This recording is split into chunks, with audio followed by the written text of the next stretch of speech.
think in the kingdom, justice and mercy are wrapped up in kingdom work.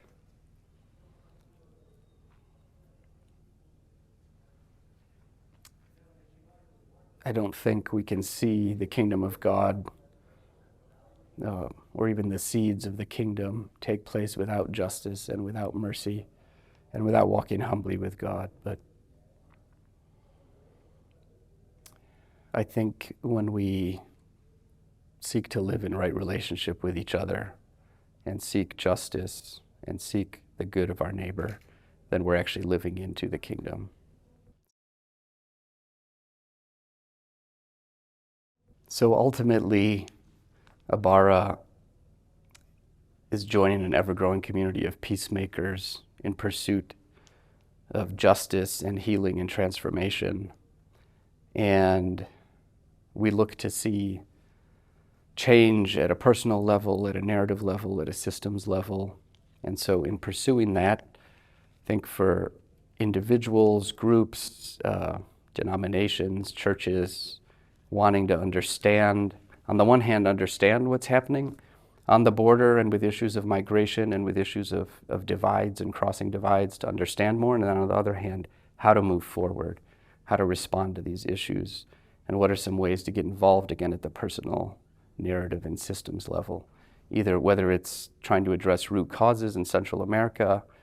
to maybe immigration reform in the US, to how we approach someone who's different than ourselves, to thinking about how do we talk about the other, whoever that is in our context, and pursuing peace, which can't come without justice. And so on the one hand, we try to educate and inform and bear witness and provide listening and imagination opportunities. And then on the other hand, we're also trying to provide support for shelters, or I guess for ourselves, we think, how do we respond in our situation, which is right here on the US-Mexico border. And so one of the main ways we've been responding is trying to support the network of migrant shelters on both sides of the border, dozens of groups, mostly churches who have opened their doors. And so coming alongside those churches and organizations and trying to understand what resources are needed, maybe in some cases providing micro-enterprise opportunities, in other cases just trying to fix infrastructure so that they can house asylum seekers or those in vulnerable situations. Or sometimes it's just immediate needs like food or toiletries. So an education and response, and then now we're working on Abara House, which is a space, 4 acres with a historic restaurant and a guest house, so that we could sort of serve as a hub for exploring how to cross divides, how to live in right relationship with each other, how to seek justice, how to seek peace, how to seek a thriving community here in the borderlands and by extension in other parts of the country or the world. I think I'm inspired every day, I think, by those who I work alongside and their sacrifice and their love and their going the distance and not just giving out of excess, but giving out of what they have. And moving forward in faith, sometimes before a solution is evident, whether that's our own team members, whether it's a pastor of a church in Juarez who hardly has enough money to pay the bills as it is, but can't do anything but reach out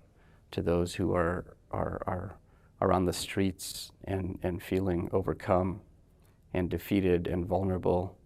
and knowing that this is just what is the right thing to do, what God would want them to do. And then on the other hand, too, with groups that are visiting from around the country, meeting amazing individuals who are really, truly trying to understand how to live in right relationship with each other, trying to understand the context of the situation and get outside of partisan fighting and really get to humanizing the issue. I experience God probably primarily in my work through the faces and the interactions with those who I interact with, whether it's a mom with 2 young kids who's arrived from Honduras, who's been through unbelievable difficulty, and seeing in her face and in her spirit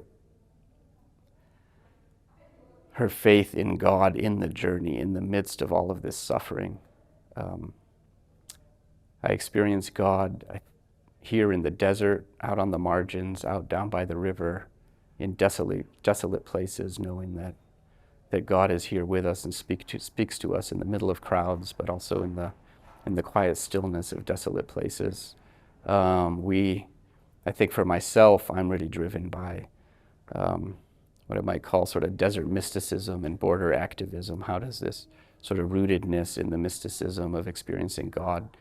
in the desert, on the margins, on the edges, lead into responding and action here on the border and in the borders of our worlds? I think there's a number of ways that people could support and do support through prayers, through coming and visiting on a border encounter to experience. That's one of the things that gives us the most joy is being able to share what's going on here at the border through a 2 or 3 day experience and taking that back to people's own communities to pass on a new humanized narrative of the border, as well as a more holistic response to what's going on. We can also always use financial support. We also have an Amazon wish list with items that could be purchased for for guests who are staying at shelters, asylum seekers, both in the U.S. or in Mexico, in need of vital goods. And those are probably a few of the best ways to get involved. Come visit.